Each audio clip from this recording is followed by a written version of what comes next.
أعوذ بالله من الشيطان الرجيم. بسم الله الرحمن الرحيم.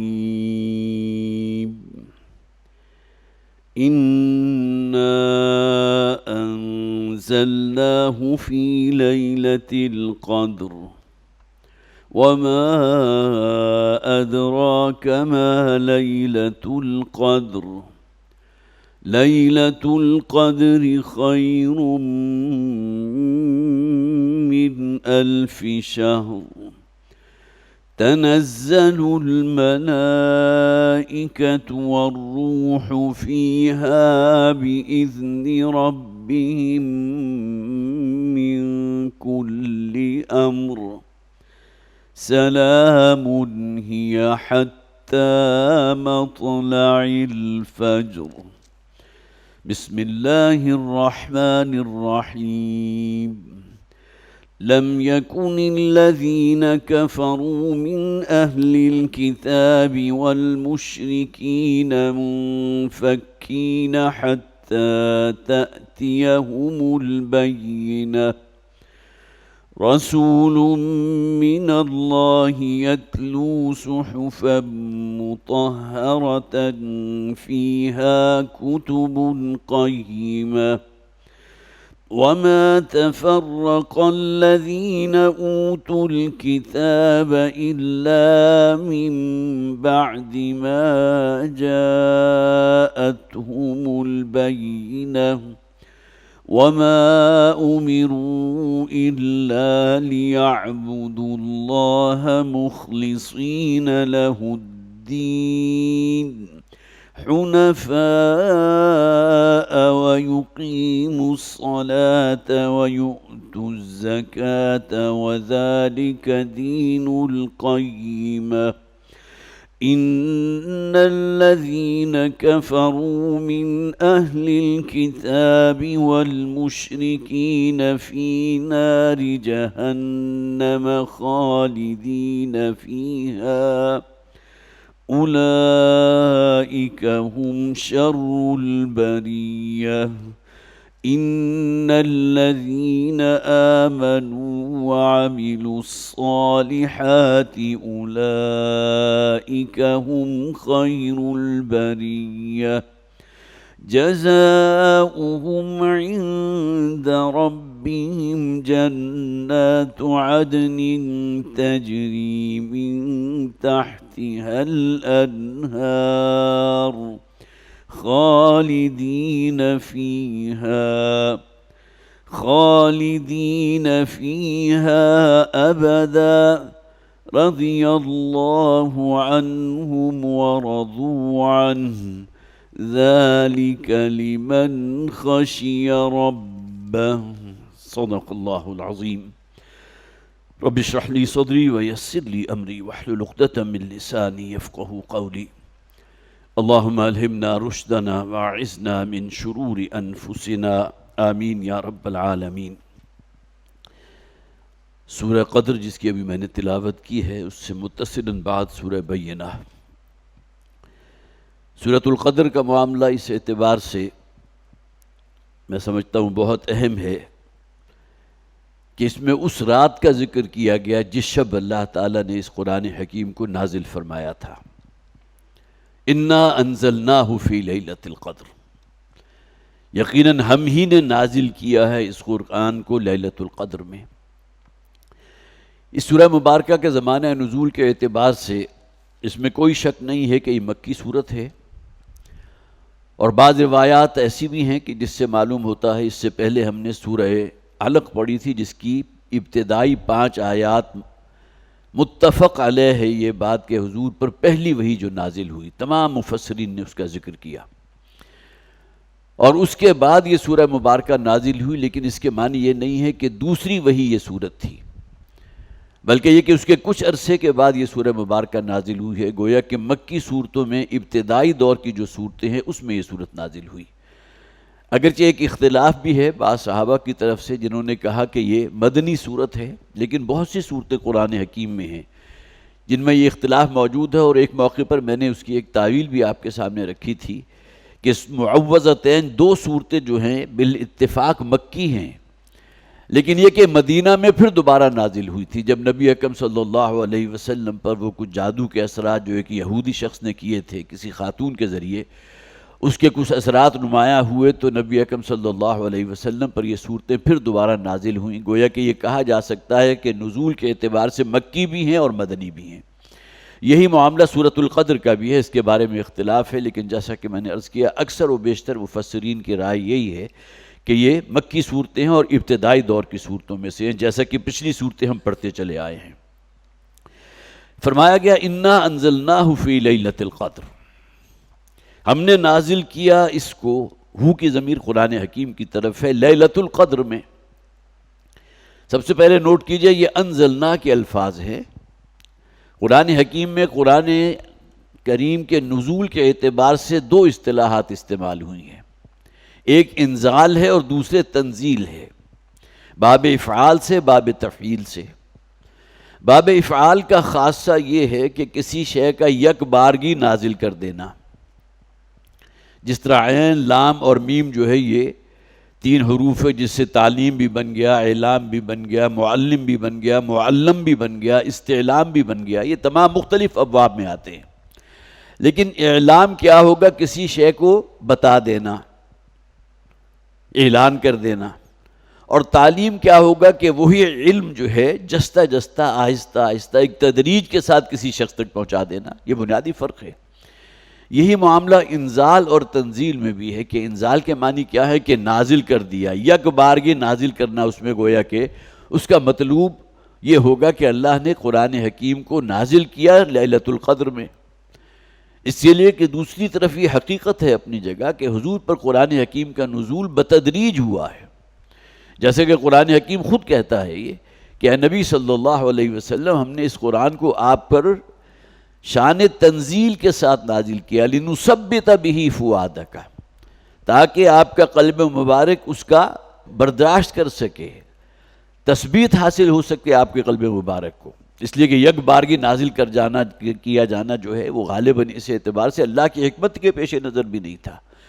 بلکہ یہ کہ بعد میں قرآن حکیم کی تنزیل جو تقریباً 22.5 برس کے اندر مکمل ہوئی ہے، تو جو بھی حالات تھے، جو بھی واقعات تھے، اس سے متعلق اللہ تعالیٰ کی ہدایات، اللہ کے کمنٹس، اللہ کے تبصرے۔ غزوہ احد ہوا تو اس کے بارے میں پورے رکوع موجود ہیں، غزوہ بدر ہوا تو سورہ انفال کے اندر بڑی تفصیل کے ساتھ ذکر موجود ہے غزوہ بدر کا۔ تو یہ تنزیل جو ہے گویا کہ جستہ جستہ نازل ہونا، اس میں خاص طور پر حضرت عبداللہ ابن عباس رضی اللہ تعالی عنہ کی ایک روایت بھی موجود ہے، جس میں آپ نے یہ فرمایا، ابن کثیر اس روایت کو لے کر آئے ہیں کہ اللہ تعالیٰ نے لوح محفوظ سے سمائے دنیا تک اس قرآن حکیم کو اس کا انزال فرمایا ہے لیلۃ القدر میں۔ اگرچہ ان کی اپنی رائے یہ ہے کہ لیلۃ القدر کے بارے میں، اگرچہ ان کی رائے یہ ہے کہ وہ 27ویں شب ہے، لیکن یہ کہ اس کے بارے میں نبی اکرم صلی اللہ علیہ وسلم سے مروی کوئی مرفوع حدیث ہمارے پاس موجود نہیں۔ بخاری میں حضرت عائشہ صدیقہ رضی اللہ تعالی عنہ سے مروی ایک حدیث موجود ہے، جس میں حضور نے فرمایا کہ لیلۃ القدر کو رمضان مبارک کے آخری عشرے کی طاق راتوں میں تلاش کرو۔ اسی طرح حضرت ابو ہریرہ رضی اللہ تعالی عنہ سے روایت بھی ایک موجود ہے مسند احمد میں کہ آپ نے فرمایا کہ لیلۃ القدر جو ہے وہ 27ویں یا 29ویں شب میں سے ایک شب ہو سکتی ہے۔ لیکن وہی بات جیسا کہ میں نے عرض کیا، یہ اصل میں اس میں یہ ایک حکمت بھی ہے تاکہ یہ کہ لوگ جو ہیں صرف کسی ایک رات کو فوکس نہ کریں، بلکہ رمضان مبارک کے آخری عشرے کی تمام راتیں ہی نہیں بلکہ طاق راتوں میں خاص طور پر جو ہے اس قیام اللیل کا اہتمام کریں اور لیلۃ القدر کی فضیلت اور اس کے برکت جو ہے اس کو حاصل کرنے کی کوشش کریں۔ ایک رائے اور بھی ہے، یہ اس سے پہلے میرے علم میں نہیں تھا، لیکن بہرحال اور اس رائے کے حامل ہیں حضرت امام شافعی رحمۃ اللہ علیہ۔ وہ یہ فرماتے ہیں کہ لیلۃ القدر جو ہے اس کے بارے میں گمان یہ ہے کہ یہ 17ویں شب ہو، 17th شب، اس لیے کہ ان کے پاس دلیل کیا ہے ضمن میں 10ویں پارے کا آغاز ہوتا ہے، سیاق و سباق میں ذکر ہو رہا ہے غزوہ بدر کا، وَاعْلَمُوا أَنَّمَا غَنِمْتُم مِّن شَيْءٍ فَإِنَّ لِلَّهِ خُمُسَهُ، کہ اے لوگو جان لو اس حقیقت کو، جو بھی تم مال غنیمت حاصل کرو گے تو اس کا خمس جو ہے وہ اللہ اور اللہ کے رسول کی ڈسپوزل پر ہے، اور بقیہ حصہ جو ہوگا گویا کہ 4/5 حصہ جو ہے وہ پھر تقسیم ہوگا ان لوگوں کو جو مجاہدین شامل تھے اس غزوے کے اندر، اور اس میں بھی ترتیب یہ ہوگی جو پیادہ ہے اس کو 1 حصہ ملے گا، جس کے پاس گھوڑا ہے یا سواری ہے اس کو 2 حصے ملیں گے۔ یہ حدیث کے اندر آ کر اس کی گویا کہ پھر تخصیص ہو گئی۔ تو اسی میں فرمایا گیا آگے جا کر وَاعْلَمُوا أَنَّمَا غَنِمْتُم مِّن شَيْءٍ، یہاں سے آیت کا آغاز ہوا اور آگے فرمایا گیا وَمَا أَنزَلْنَا عَلَىٰ عَبْدِنَا يَوْمَ الْفُرْقَانِ يَوْمَ الْتَقَى الْجَمْعَانِ، اور وہ جو ہم نے نازل کیا تھا اپنے بندے پر یوم الفرقان کے دن، یوم التقى الجمعان، جس دن کے وہ دونوں لشکر آمنے سامنے موجود تھے۔ میدان بدر کا ذکر ہو رہا ہے، کفار کا لشکر بھی موجود تھا، مسلمانوں کا لشکر بھی موجود تھا، اور اس کے بارے میں کوئی اختلاف نہیں ہے کہ وہ 17 رمضان تھی۔ لہٰذا حضرت امام شافعی رحمۃ اللہ علیہ نے یہاں تعویل یہ کی ہے وما انزلنا علی عبدنا، جو نازل کیا ہم نے اپنے بندے پر، انا انزلناہ فی لیلۃ القدر، ہم نے قرآن نازل کیا تھا اپنے بندے پر محمد پر صلی اللہ علیہ وسلم لیلۃ القدر میں۔ تو یہاں سے انہوں نے دلیل حاصل کی، لیکن یہ بالکل شاذ رائے ہے، اس کے بارے میں کسی اور مفسر نے کوئی اپنی رائے نہیں دی، لیکن امام شافعی رحمۃ اللہ علیہ کی ایک رائے جو ہے ایک تفسیر میں موجود تھی، تو اس کا ذکر میں نے آپ کے سامنے کر دیا۔ انا انزلناہ فی لیلۃ القدر، قدر سے کیا مراد ہے؟ ایک تو ہمارے ہاں اردو زبان میں بھی استعمال ہوتا ہے قدر و منزلت، جو عزت و شرف کی علامت ہوتی ہے۔ تو گویا کہ یہ رات وہ ہے جو بڑی عظیم ہے، بڑی قدر و منزلت والی رات ہے، بڑی عزت اور شرف والی رات ہے، اور اس میں کوئی شک نہیں، اس لیے کہ اگلے الفاظ جو ہماری رہنمائی کر رہے ہیں کہ اس رات کو کی گئی عبادت جو ہے 1000 مہینوں کی عبادت سے افضل ہے۔ اور دوسرا مفہوم اس کا یہ بھی ہے کہ وہ رات جس میں قضاء و قدر کے فیصلے اللہ تعالیٰ کر دیتے ہیں۔ کارکنان قضاء و قدر جو ہے ان کے حوالے گویا کہ اس سال کی شیٹ جو ہے وہ ایشو کر دی جاتی ہے کہ کس شخص کی موت واقع ہوگی، کس پر کس بیماری کا حملہ ہوگا، کون کس حالات سے گزرے گا۔ یہ جو تقدیر کے معاملات ہیں وہ فرشتوں کے حوالے کر دیے جاتے ہیں۔ اور یہاں اصل میں زیادہ جو ہے بات ٹھکتی ہے اس اعتبار سے کہ سورہ دخان کی جو ابتدائی آیات ہیں، 5 یا 6 آیات ہیں، اس میں مزید رہنمائی حاصل ہوتی ہے۔ حامیم والکتاب المبین، انا انزلناہ فی لیلۃ مبارکۃ، یہاں اس میں کوئی شک نہیں ہے کہ یہاں بھی قرآن حکیم کے نزول کا جو ذکر کیا گیا تو لیلۃ مبارکہ سے مراد لیلۃ القدر ہے۔ ہم نے نازل کیا ہے اس قرآن کو، اتارا ہے لیلۃ مبارکہ میں، فی لیلۃ مبارکۃ، اس رات میں جو بڑی برکتوں کی حامل ہے۔ انا کننا منذرین، یقیناً ہم ہی ہیں کہ جو اس کتاب کے ذریعے تمہیں خبردار کر رہے ہیں۔ فیہا یفرق کل امر حکیم امرا من عندنا، یہ وہ رات ہے کہ جس میں اللہ تعالیٰ کی طرف سے ہر حکم صادر کر دیا جاتا ہے جو بڑی حکمت پر مشتمل ہوتا ہے، مبنی پر حکمت ہوتا ہے۔ امرا من عندنا، تقدیر کے فیصلے ہیں، اللہ تعالیٰ اس شب میں جو ہے اس کو ایشو فرما دیتا ہے۔ انا کننا مرسلین، یقیناً ہم ہی ہیں انہیں ایشو کرنے والے، یا ہم ہی ہیں اپنے رسولوں اور نبیوں کو بھیجنے والے۔ رحمتا من ربک، یا آپ کے رب کی طرف سے ایک بڑی رحمت کا ظہور ہے۔ انہ هو السمیع العلیم، یقیناً وہ ہر شے کا سننے والا اور ہر شے کا علم رکھنے والا ہے۔ تو سورہ دخان کی ابتدائی آیات میں لیلۃ مبارکہ کا ذکر ہے، یہاں سورۃ القدر میں انا انزلناہ فی لیلۃ القدر، ہم نے نازل کیا اس قرآن کو لیلۃ القدر میں۔ وما ادراک ما لیلۃ القدر، اور تم کیا جانو کہ کیا ہے وہ لیلۃ القدر۔ ایک مفہوم تو وہ ہے جو ابھی میں نے ترجمے میں آپ کے سامنے رکھ دیا، آپ کو کیا خبر کہ وہ رات کیسی ہے، اس کی عظمت و شرف کس درجے کی ہے، اس کی برکت اور اس کی سعادت کس مقام پر پہنچی ہوئی ہے۔ اگرچہ اس کا ذکر آ بھی جائے گا کہ اس مہینے کی عبادت جو ہے، اس ایک رات کی عبادت مہینوں کی عبادت سے افضل ہے۔ تو وما ادراک ما لیلۃ القدر، اور دوسرے اس کا مفہوم یہ بھی ہے، اور آپ خوب جانتے ہیں لیلۃ القدر ہے کیا۔ ظاہر ہے کہ اللہ کے بعد تو محمد ہیں صلی اللہ علیہ وسلم، جن پر اس قرآن کی عظمت بھی آشکار ہوئی، اور انہیں ہی معلوم ہے لیلۃ القدر کی عظمت کیا ہے۔ تو دونوں مفاہیم اس کے اندر موجود ہیں، اس میں ایک استفہامی انداز بھی ہے کہ آپ کیا جانیں وہ لیلۃ القدر کیا ہے، اور دوسرے معنی کیا ہے آپ خوب جانتے ہیں اس لیلۃ القدر کو، اس کے مقام کو۔ لیلۃ القدر خیر من الف شہر، اب یہاں خاص طور پر نوٹ کر لیجئے، جیسا کہ میں نے عرض کیا کسی ایک رات کو مخصوص کر دینا نبی اکرم صلی اللہ علیہ وسلم کسی حدیث سے یہ بات ثابت نہیں ہے۔ مختلف آراء ہیں، حضرت عبداللہ ابن عباس رضی اللہ تعالیٰ عنہ کی رائے بھی میں نے آپ کے سامنے رکھی، حضرت امام شافعی رحمۃ اللہ علیہ کی رائے بھی میں نے آپ کے سامنے رکھ دی، لیکن بہرحال اس میں کوئی شک نہیں کہ رات وہ ہے جس میں اللہ نے اپنے اس کلام کو لوح محفوظ سے سمائے دنیا تک نازل فرما دیا، اور یہ نازل کیا جانا یک بارگی ہے، اس کے اندر تجریج نہیں ہے، اس کے اندر کوئی وقت صرف نہیں ہوا، بلکہ یہ کہ یہ منتقل ہوا لوح محفوظ سے سمائے دنیا تک اس شب میں جسے لیلۃ القدر بھی کہا جاتا ہے، لیلۃ المبارکہ بھی کہا جاتا ہے۔ اور اس رات کے بارے میں بعض روایات وہ بھی ہیں جس میں نبی اکرم صلی اللہ علیہ وسلم نے کچھ علامات بھی بیان فرمائی کہ رات کی کیفیت بڑی نورانی ہوگی۔ گویا کہ اگر آپ فرض کیجئے کہ آج تو ظاہر ہے پہلے تو اس قسم کے ایئر کنڈیشنز ہال نہیں ہوتے تھے، آپ وہاں موجود ہیں، عبادت کر رہے ہیں، باہر نکلے تو پوری جو ہے کیفیت آپ کے سامنے جو فضا کی ہے اس کے اندر ایک نورانیت کا غلبہ جو ہے وہ آپ کو نظر آئے، تو گویا کہ ایک علامات میں سے ہے۔ اسی طرح ایک صحابی سے یہ رائے بھی منقول ہے،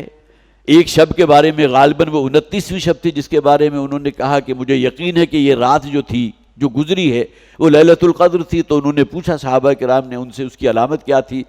تو ان صحابی نے یہ عرض کیا کہ مجھے اللہ کے رسول صلی اللہ علیہ وسلم نے بتایا تھا کہ اس دن جو صبح کے وقت سورج طلوع ہوگا، گویا کہ رات جو لیلۃ القدر تھی تو اگلے دن کا جو سورج طلوع ہوگا تو اس کے اندر تپش اور تمازت نہیں ہوگی، ایک خنکی اور ٹھنڈک کا احساس ہوگا۔ تو انہوں نے کہا میرا تجربہ یہ ہے کہ میں جب صبح بیدار ہوا اور سورج کے اندر وہ تپش بھی نہیں تھی، وہ تمازت بھی نہیں تھی، تو میرا اپنا اندازہ یہ ہے کہ وہی بات جیسا کہ میں نے عرض کیا، اس معاملے کو کسی ایک رات کے ساتھ مخصوص کر لینا وہ کسی حدیث سے یا قرآن سے ثابت نہیں ہے۔ ہمارا یہ ایمان ہے کہ رمضان کے آخری عشرے کی طاق راتوں میں سے ایک رات ہے۔ اس کے بارے میں ایک سوال یہ بھی پیدا ہوتا ہے، اس لیے کہ سعودی عرب میں شب ہوگی، وہ 27ویں شب ہو یا 29ویں ہو، تو دنیا کا جو other side of the Globe ہے وہاں وہ دن کا وقت ہوگا، تو اس کے بارے میں ایک سوال پیدا ہوتا ہے کہ یہ کیا معاملہ ہوا۔ تو اس سے اصل میں یہ تمام چیزیں جو ہے وہ ہمارے حیطہ علمی سے باہر ہیں۔ اس کی تعبیر ضرور کی جا سکتی ہے کہ جو اس علاقے کی جو رات ہوگی، جو 27ویں شب ہوگی، وہ شمار ہوگی، اس لیے کہ گویا کہ پورا دن جو ہے 27ویں شب کے معنی کیا ہے، سورج غروب ہوا، 26واں روزہ ختم ہوا اور 27ویں شب شروع ہو گئی۔ اب یہ گویا کہ طویل پوری شب بھی چل رہی ہے، اگلا دن بھی پورا اس کے اندر شامل ہے، تاں آ کے 27ویں روزے کا سورج غروب نہ ہو۔ تو اس پورے دورانی کے دوران جو بھی علاقہ ہے جو other side of the globe ہو، تو وہاں کی جو رات ہوگی وہ اس میں شمار ہوگی، واللہ عالم۔ یہ تمام چیزیں وہ ہیں جو انسان بعض اوقات جو ان بھول بھلیوں کے اندر اس درجے مبتلا ہو جاتا ہے کہ اس شب کی عظمت اور اس کی سعادت جو ہے وہ ذہنوں سے اوجھل ہو جاتی ہے، اور اسی سوال کا جواب تلاش کرتے رہتا ہے کہ ہم یہاں ہیں تو یہاں تو رات ہے، وہاں تو دن ہوگا، تو یہ کیسے رات ہو گئی؟ تو تمام چیزیں جو ہے اس کو اپنے ذہن سے خالی کر دینا چاہیے۔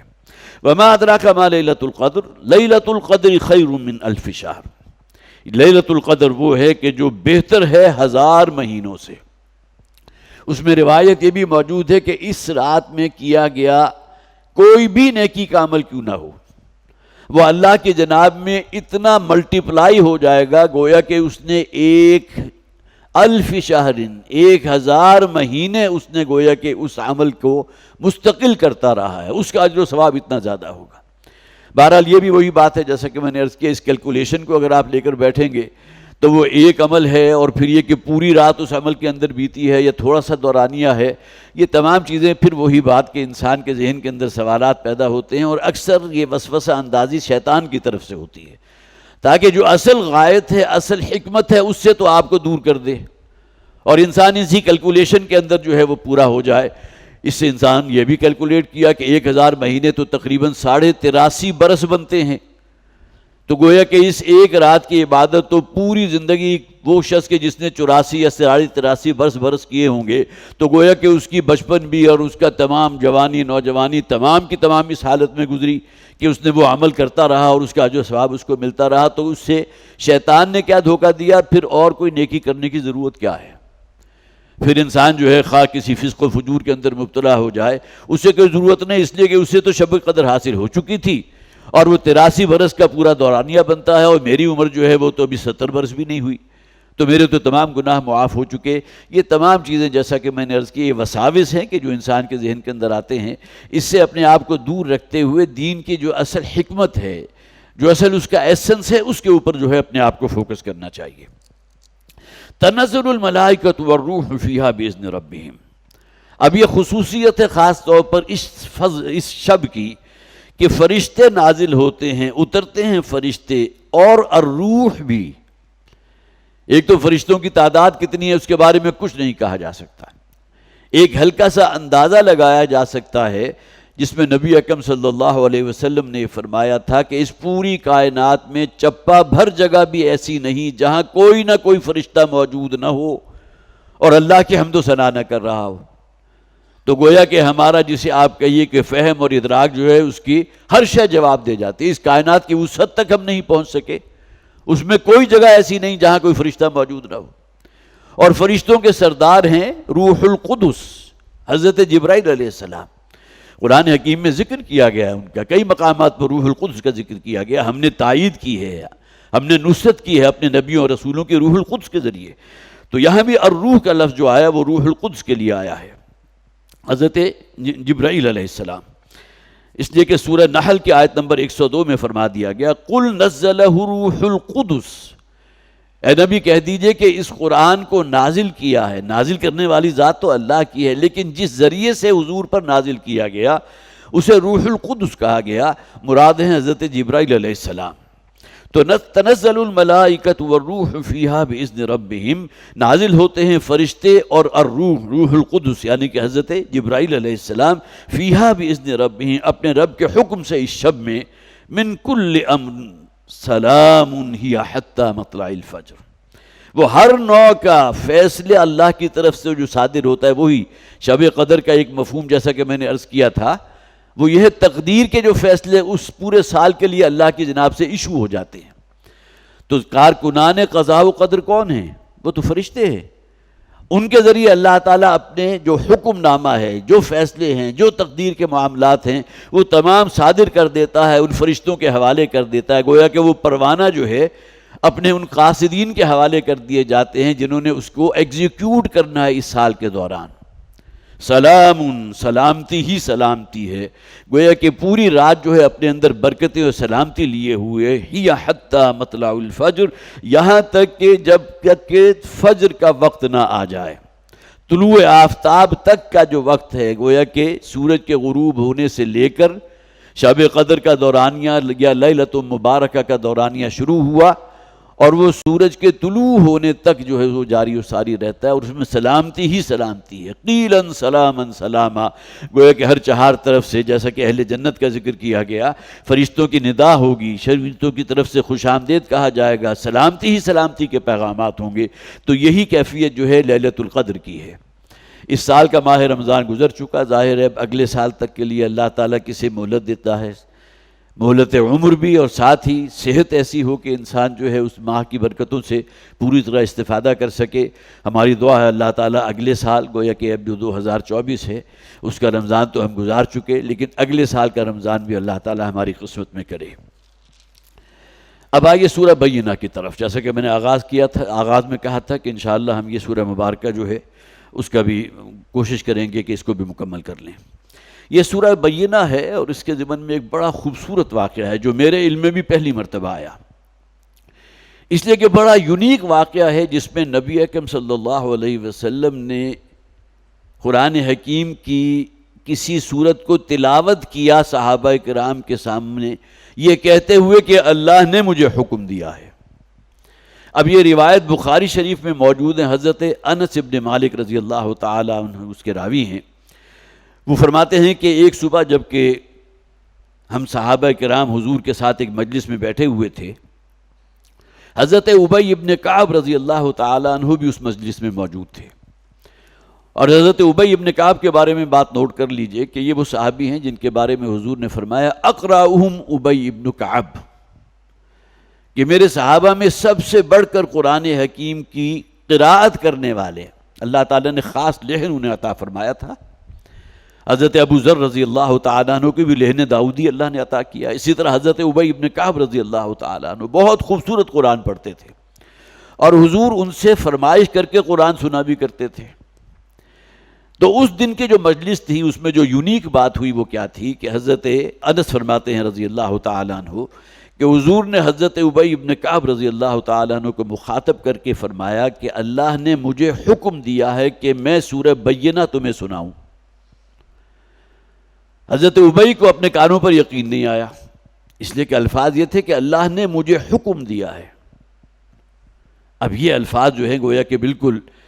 اس سے پہلے کبھی حضور نے کسی صحابی سے یہ نہیں کہا کہ مجھے اللہ نے حکم دیا کہ میں قرآن تمہیں سناؤں۔ تو اس پر انہوں نے بہت ہی پرتعجب لہجے میں پھر حضور سے سوال کیا، کیا اللہ نے میرا نام لے کر آپ سے کہا تھا؟ تو حضور نے فرمایا ہاں، اللہ نے مجھے کہا تھا، اللہ نے مجھے حکم دیا تھا اور تمہارا نام لے کر حکم دیا تھا کہ میں تمہیں قرآن میں سورہ بینہ سناؤں۔ اس پر حضرت ابی بن کعب رضی اللہ تعالیٰ عنہ کی آنکھوں میں آنسو آگئے۔ ظاہر ہے کہ یہ مقام کہ اللہ تعالیٰ حضور کو حکم دے اور حضرت ابی بن کعب رضی اللہ تعالیٰ عنہ کا نام لے کر حکم دے، تو اس پر جو ان کی خوشی کی وجہ سے اور جو ان کے اندر ایک انبساط کی کیفیت ہوئی ہوگی اور جو لذت اور جو شیرینی انہیں ان الفاظ میں محسوس ہوئی ہوگی، اس کا ظاہر ہے کہ اس کا ایک نتیجہ نکلا کہ حضرت ابی بن کعب رضی اللہ تعالیٰ عنہ کی آنکھوں سے آنسو بہنے لگے۔ اور پھر یہ کہ نبی اکرم صلی اللہ علیہ وسلم نے یہ سورہ مبارکہ از اول تا آخر ابی بن کعب کو اس مجلس میں سنائی، خاص طور پر ان کا نام لے کر۔ اب یہ خاص طور پر اس سورہ مبارکہ کی فضیلت کہہ لیجئے یا یہ کہ حضرت ابی بن کعب رضی اللہ تعالیٰ عنہ کا جو مقام ہے اور جس میں گویا کہ وہ الفاظ جو ابھی میں نے آپ کے سامنے رکھے۔ فرمایا لم یکن الذین کفروا من اہل الکتاب والمشرکین، یہ سورہ مبارکہ بھی ابتدائی مکی دور کی صورتوں میں سے ہے، لیکن اس کے بارے میں اختلاف ہے اور وہ کافی گویا کہ مستند اختلاف ہے کہ یہ صورت مدنی صورت ہے، اس لیے کہ اس کے اندر جو مضامین آ رہے ہیں وہ کسی نہ کسی درجے میں مدنی صورتوں سے زیادہ مشابہ ہیں۔ اہل کفار کا ذکر مکی صورتوں میں بھی ہوتا ہے، مدنی صورتوں میں ہوتا ہے، اہل جنت کا ذکر بھی ہوتا ہے، لیکن یہ کہ یہ جو دو وہاں موجود تھی سابقہ امت یہود اور نصارہ، ان کا ذکر بھی یہاں اہل کتاب کا ذکر بھی آ گیا۔ اسی طرح وہ کہ جو مشرکین ہیں، اب مشرکین کے اندر دونوں بت پرستی بھی آ گئی، اور وہ لوگ کہ جو آتش پرست تھے وہ بھی مشرک تھے۔ تو گویا کہ جو بھی الہامی مذاہب ہے اس میں یہود اور نصارہ جنہوں نے کفر کیا، ابتدا انہی الفاظ سے ہو رہی ہے۔ لم یکن الذین کفروا من اہل الکتاب والمشرکین منفکین حتی تأتیہم البینہ، نہیں تھے رکنے والے اہل کتاب ان میں سے جو لوگ جنہوں نے کفر کیا اور مشرکین کے وہ باز رہتے حتی تأتیہم البینہ، یہاں تک کہ ان کے پاس بینہ نہیں آ گئی۔ اب گویا کہ ان کی جو مخالفتیں تھیں، مشرکین مکہ کی مخالفت تو سب کے سامنے آیا ہے، لیکن اس سورہ مبارکہ کے مدنی ہونے پر ایک دلیل یہ بھی ہے، یہاں یہود و نصارہ کے ذکر بھی کیا گیا، اس لیے کہ ان کا کردار تو کھل کر جو سامنے آیا ہے۔ تو خاص طور پر نبی اکرم صلی اللہ علیہ وسلم جب ہجرت فرما کر مدینہ تشریف لے گئے تو یہودیوں کی جو مخالفت کہہ لیجئے اور جو کینہ اور جو نفرت اور بغض اور حسد حضور صلی اللہ علیہ وسلم کے خلاف ان کے اندر موجود تھا، اس کا ظہور تو اس موقع پر ہوا۔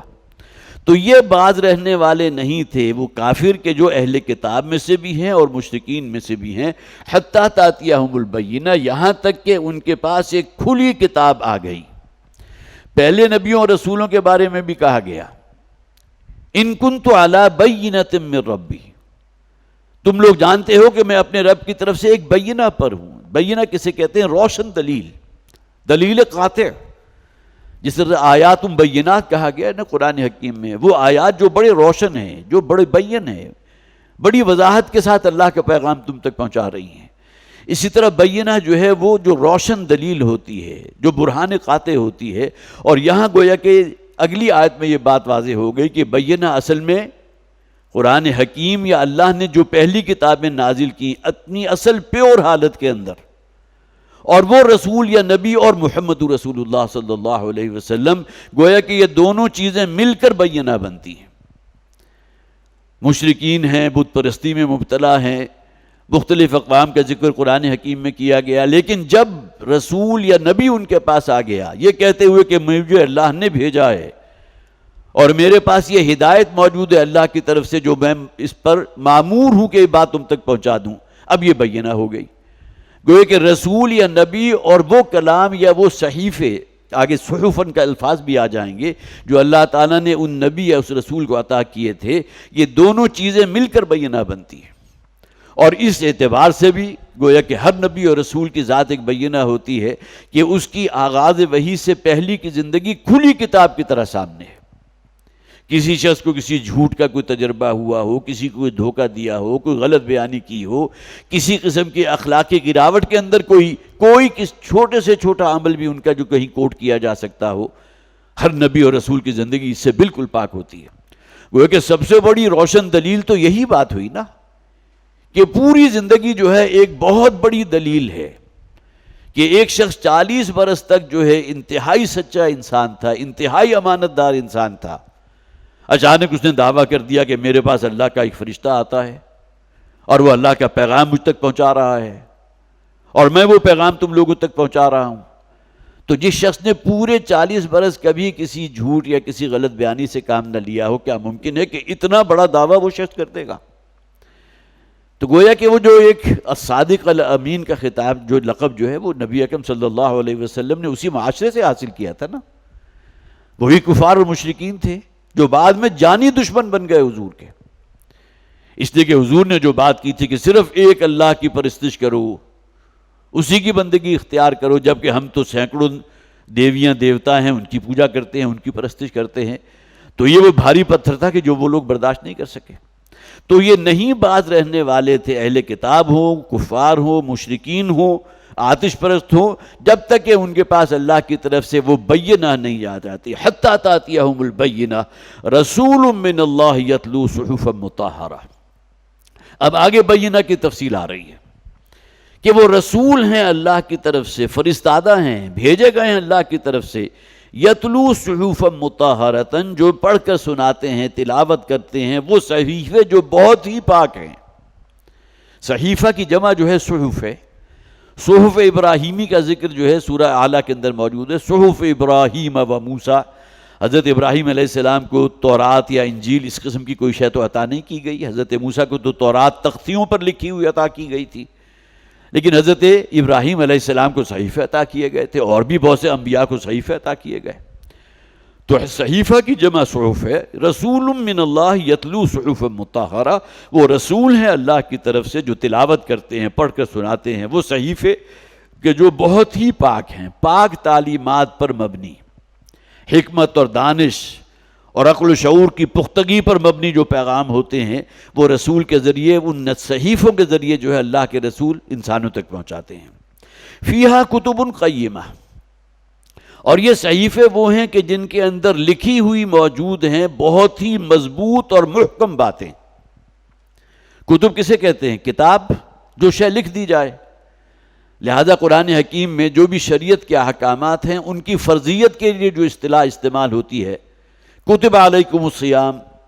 تم پر روزہ رکھنا فرض کر دیا گیا۔ گویا کہ کسی شے کو شریعت کا حصہ بنا دینا، اس کو ان کے اوپر گویا کہ لکھ کر ان کے دے دینا۔ تو فیہا کتب قیمہ، ان صحیفوں کے اندر جو ہیں وہ احکامات تھے اللہ تعالیٰ کے، شریعت کے احکامات، اوامر و نواہی،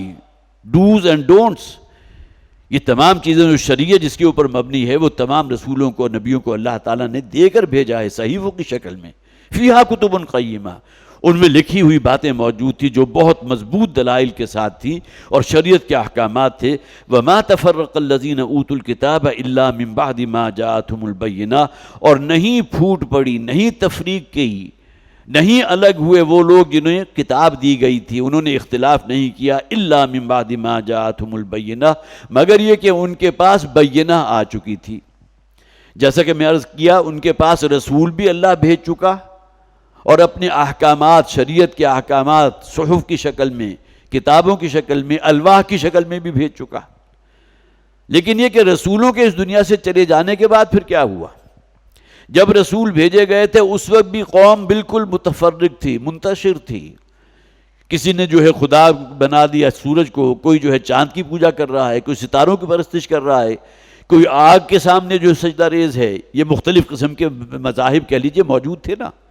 لیکن اللہ تعالیٰ رسولوں اور نبیوں کو بھیجتا رہا، وہ کتب قیمہ، ان احکامات کے ساتھ کہ عبادت کے لائق صرف ایک ہی ذات ہے، وہ اللہ کی ذات ہے۔ بندگی ہوگی، عبادت ہوگی تو صرف اسی کی ہوگی، اور اس کے یہ اوامر ہیں، یہ احکامات ہیں، یہ نواہی ہیں، ان چیزوں سے تمہیں بچ کر رہنا ہے۔ فیہا کتب قیمہ وما تفرق الذین اوتوا الکتاب الا من بعد ما جاءہم البینہ، اور وہ جو پھوٹ پڑی تھی اور نہیں متفرق ہوئے، مختلف ہوئے، وہ لوگ جنہیں کتاب دی گئی تھی۔ یہاں کون ہیں اوتوا الکتاب؟ یہود اور نصارہ۔ یہ بھی کوئی متحد نہیں تھے، ان کے اندر ہی بڑی فرقہ بندیاں موجود تھیں، ایک دوسرے کے خلاف جو ہے کفر کے فتوے موجود تھے۔ جیسے بدقسمتی یہ ہے کہ آج بھی چھوٹی چھوٹی باتوں کے اوپر جو ہے کفر کے فتوے جو آپ حاصل کر لیجئے، فلاں شخص یہ کام نہیں کرتا تو لہذا وہ تو کافر ہو، فلاں یہ کرتا ہے تو وہ کافر ہو گیا۔ تو اس سے پہلے پچھلی اقوام کے اندر بھی یہ فرقہ بندیاں اور یہ تمام جسے آپ کہیے کہ تفرقہ جو ہے وہ موجود تھا۔ من بعد ما جاءتهم البینہ، ہاں اللہ تعالیٰ کی طرف سے جب نبی اور رسول کو بھیج دیا گیا ان صحیفوں کے ساتھ جس کا ہم نے پہلے ذکر کیا، رسول من اللہ یتلو صحفا مطہرۃ، تو اس سے پہلے تو وہ لوگ اختلاف کرتے رہے، اور بدقسمتی یہ ہے کہ اس دنیا سے چلے جانے کے بعد انبیاء اور رسول کے بعد میں بھی یہ لوگ متفرق ہو گئے۔ فخلف من بعدہم خلف اضاعوا الصلاۃ واتبعوا الشہوات، انبیاء اور رسول کے اس دنیا سے چلے جانے کے بعد جو ان کی امتیں تھیں ان کے اندر پھر وہی برائیاں در آئی ہیں، اسی تفرقہ کے اندر وہ پھر مبتلا ہو گئے، فرقہ بندیاں ان کے اندر ہو گئیں، دین کے نئی نئی تعویلات کی جاتی رہیں، بدعتوں کا ایک تومار ہے کہ جو اسلام کے نام پر ان کے اندر جو ہے نشو و نما پاتا رہا، یہ تمام چیزیں ہوتی رہی ہیں۔ وما امروا الا لیعبدوا اللہ مخلصین لہ الدین، اور نہیں حکم دیا گیا تھا ان لوگوں کو مگر یہ کہ بندگی کریں اللہ کی۔ یہاں تین چیزوں کا ذکر کیا گیا اور ہر نبی اور رسول کا پیغام یہی تھا۔ سب سے پہلے یہ کہ اللہ کے سوا کوئی عبادت کے لائق نہیں،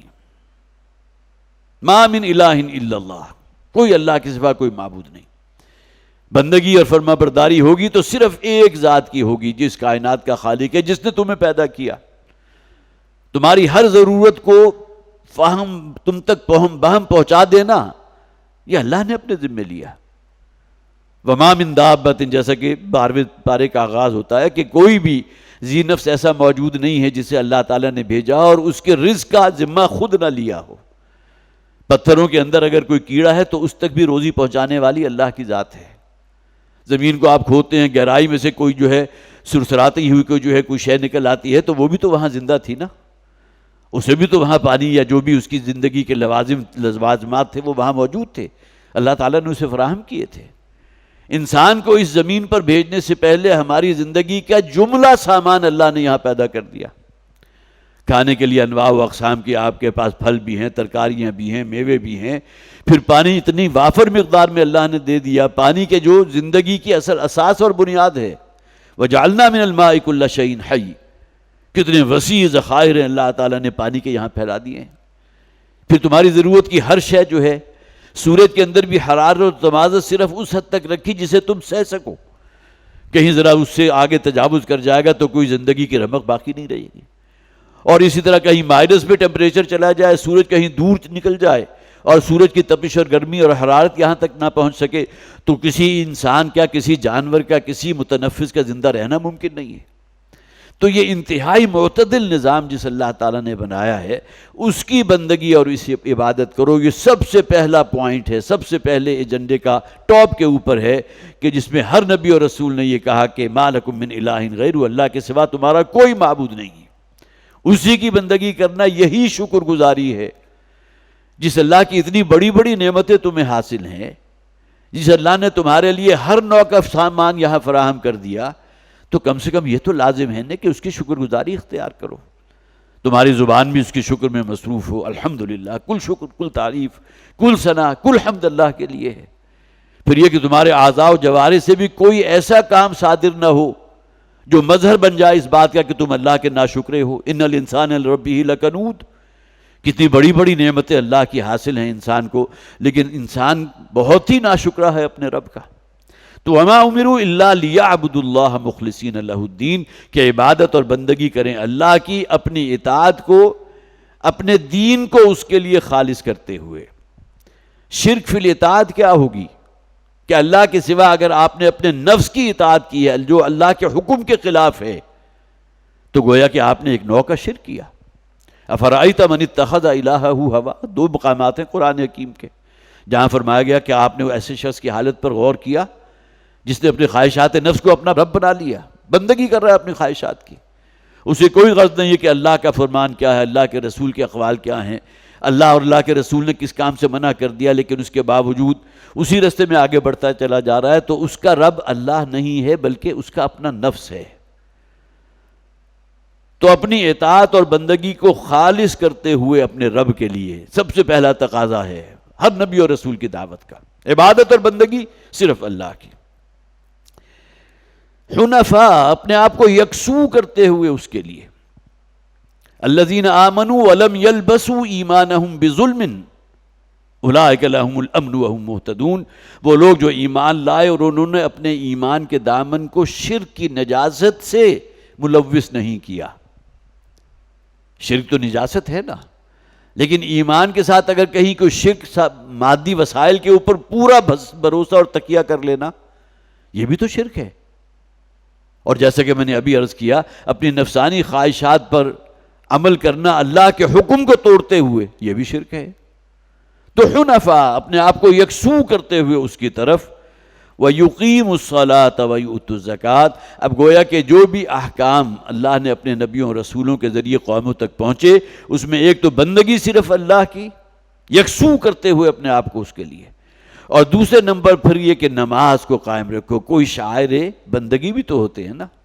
دن میں 5 وقت جو ہے آؤ سجدے میں گریں، لوح جبی تازہ کریں۔ گویا کہ ہم نے اپنے رب سے جو بندگی کا عہد کیا تھا، اس کی تازگی کا سامان ہے جو ہمیں نماز کے ذریعے حاصل ہوتا ہے۔ نماز اپنا اور اللہ کے بندے کے مابین ایک عہد اور معاہدہ بھی ہے،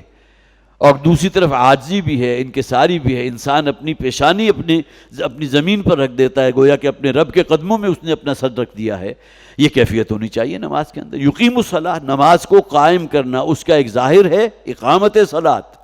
نماز کو اسے وقت پر ادا کرنا،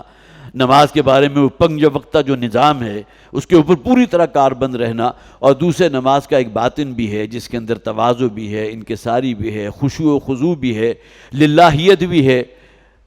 اپنے دل کے اندر گویا کہ یہ محسوس کرنا کہ میں اپنے رب کی بارگاہ میں حاضر ہوں اور اسی رب کا کلام اس کو سنا رہا ہوں، اس کے سامنے دعا گو بھی ہوں، اپنے لیے بھی، اپنی اولاد کے لیے بھی، تمام لوگوں کے لیے۔ تمام چیزیں کی کیفیت انسان کو حاصل ہونا۔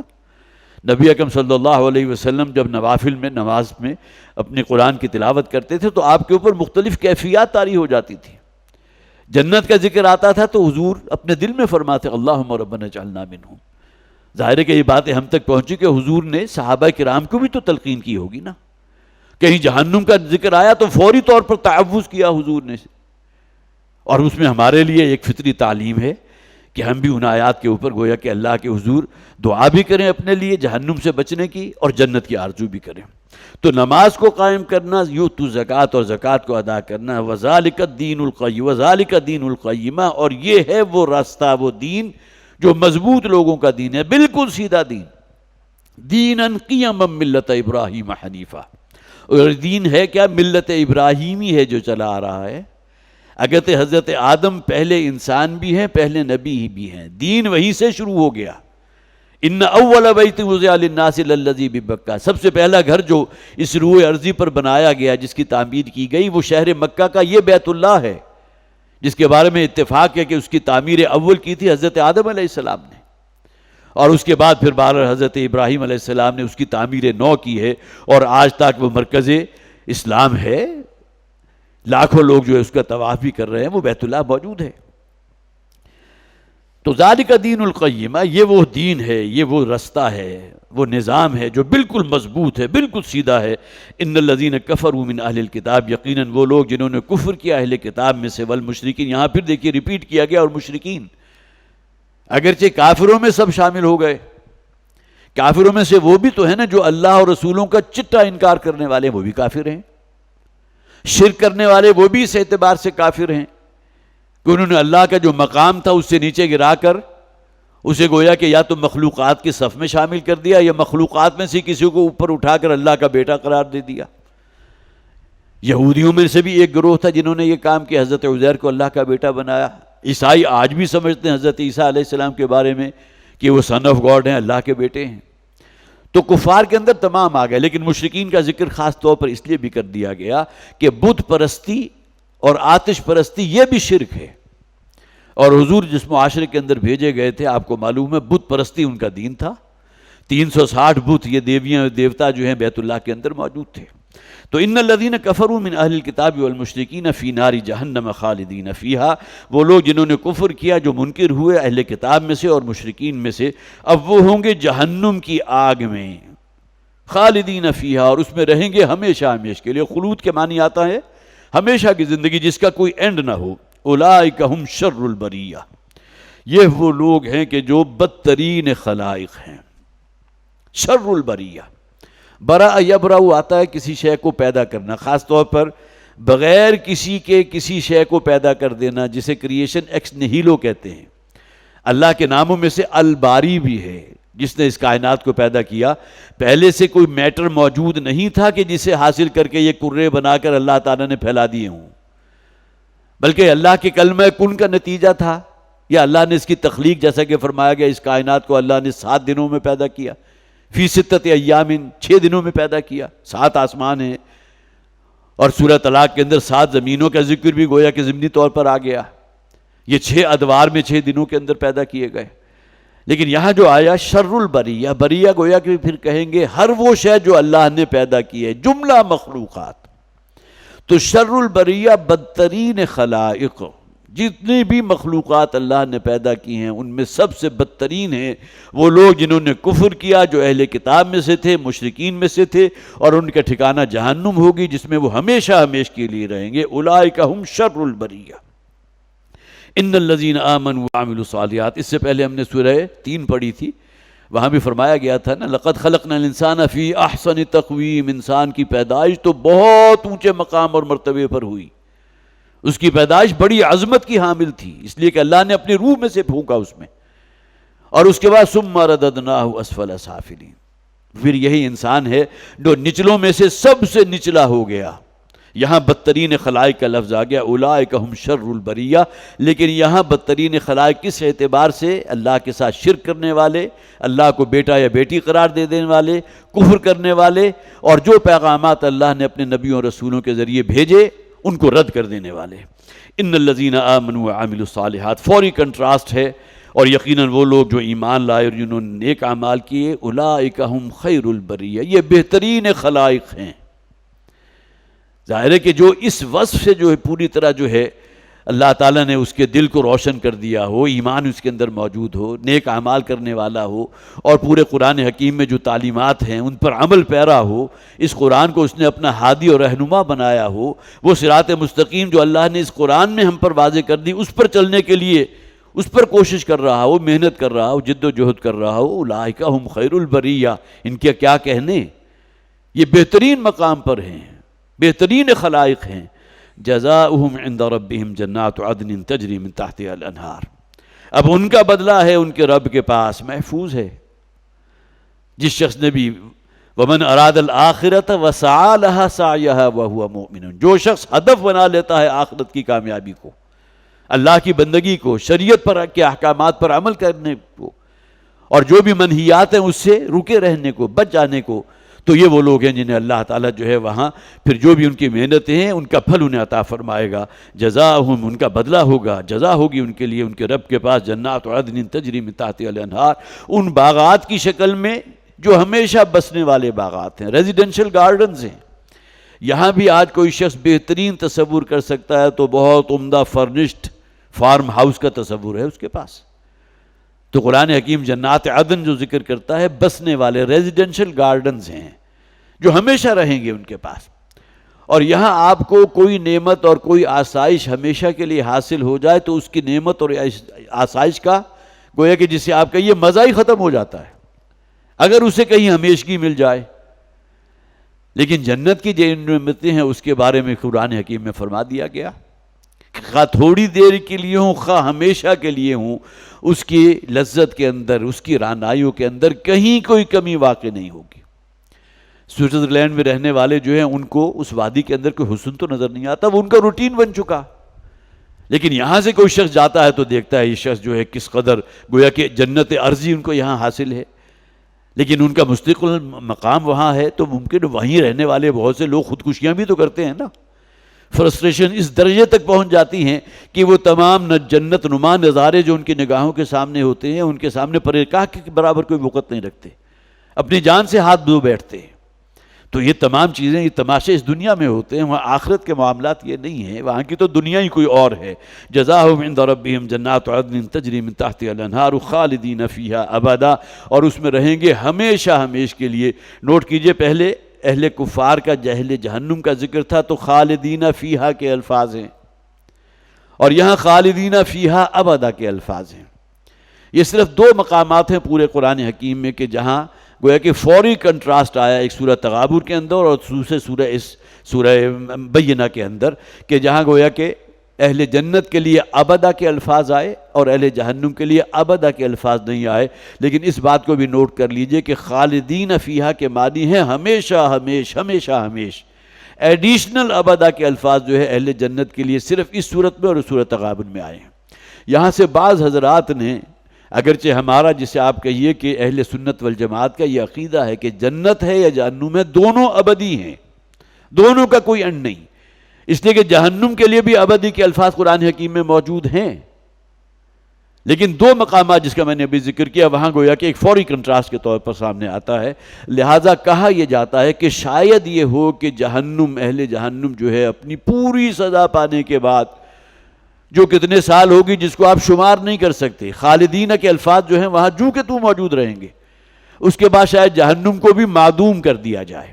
لیکن جیسا کہ میں نے عرض کیا کہ یہ خیال ہے، یہ کوئی ہمارے بنیادی عقائد میں سے نہیں ہے۔ بنیادی عقیدہ وہی ہے کہ جنت ہے یا جہنم ہے وہ ہمیشہ ہمیش کے لیے ہے اور اس کا کوئی اینڈ نہیں ہے۔ رضی اللہ عنہم ورضوا عنہ، آخر میں ذکر کیا گیا اہل جنت کا، اللہ تعالیٰ ان سے راضی ہوا اور وہ اللہ سے راضی ہیں۔ اللہ تو راضی ہے، وہ تو ہر بندے کا گویا کہ یہ مقام ہے کہ اس کا رب اس سے راضی ہو جائے، لیکن اللہ اپنے بندوں سے راضی ہو جائے، یہ تو وہ طرہ امتیاز ہے جو ابن آدم کے انہی لوگوں کے حصے میں آئے گا جو جنت تک پہنچ جائیں گے۔ رضی اللہ عنہم ورضوا عنہ، اللہ تعالیٰ ان سے راضی ہوا اور وہ اللہ سے راضی ہیں۔ ذالک لمن خشی ربہ، یہ ایوارڈ، یہ جنت کی نعمتیں تو اسی شخص کو ملیں گے جس کے دل میں اس کے رب کا خوف موجود ہو۔ یہ اس کے لیے من خشی ربہ، جو اپنے رب سے ڈرنے والا ہو، جس کے دل میں تقوی موجود ہو، جو پھونک پھونک کر قدم رکھنے والا ہو، جو ڈوز اور ڈونٹس پر پوری تعامل پیرا ہو، شریعت کے احکامات کو پاؤں تلے روندنے والا نہ ہو، اس صراط مستقیم پر چلنے والا ہو جو اللہ کی رضا اور بالآخر اسے جنت تک پہنچا دے۔ تو یہاں یہ سورہ بینہ کل 8 آیات پر مشتمل تھی، یہ ختم ہوئی۔ تو آج جیسا کہ میں نے ابتدا میں عرض کیا تھا کہ پروگرام یہ ہے کہ انشاءاللہ سورۃ القدر اور سورہ بینہ کو ہم آج ایک ہی نشست میں مکمل کر دیں گے۔ اللہ کا شکر ہے کہ ہم نے اسے مکمل کیا۔ اللہ تعالی ہمیں قرآن حکیم کو سمجھنے کی، اس پر غور و فکر کرنے کی اور اس پر عمل کرنے کی توفیق عطا فرمائے۔ بارک اللہ لی و لکم فی القرآن العظیم ونفعنی و ایاکم بالآیات والذکر الحکیم۔